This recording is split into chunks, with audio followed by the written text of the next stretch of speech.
عندما سمعت كلمة عم تشبه زيزو، ونعرف أنا زيزو والأصول الجزائرية. نعم. فأن يكون شبيها لزيزو من الجزائر هو أفضل مكان. نعم، في البداية كنت أتجول في شوارع العاصمة الجزائرية وألتقي بأناس كثيرون يقدمون لي التحية بزيزو، أنك تشبه كثيرا. أي عمر كان؟ يعني قبل قد 10 سنوات، قبل 20 سنة؟ أكثر، تقريبا سنة 2002. نعم، بداية الظهور الشبه. نعم، كان التشبيه بزيزو. طب بعد هذا التشبيه من الناس لك لزيزو، كيف طورت الأمر لأن يكون فعلا تستفيد من هذا الشبه؟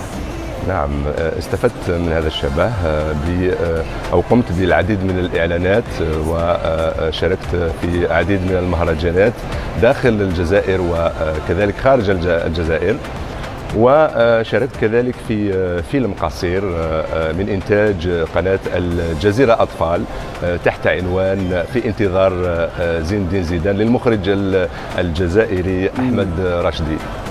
في الشارع. نعم، تحصلت على العديد من الامتيازات من طرف الجمهور الجزائري والجمهور الأجنبي، وهذا يشرفني سيدي، وكذلك يشرفني الحضور إلى فعاليات دورة كأس العالم في دولة قطر الشقيقة بفضل الشخصية البارزة في دولة قطر، وهو أمير العرب الذي أحترمه كثيرا وبشخصيته وبتواضعه، يعني وهو الشيخ أو صاحب السمو الأمير العرب الشيخ تميم بن حمد آل ثاني، حفظه الله ورعاه.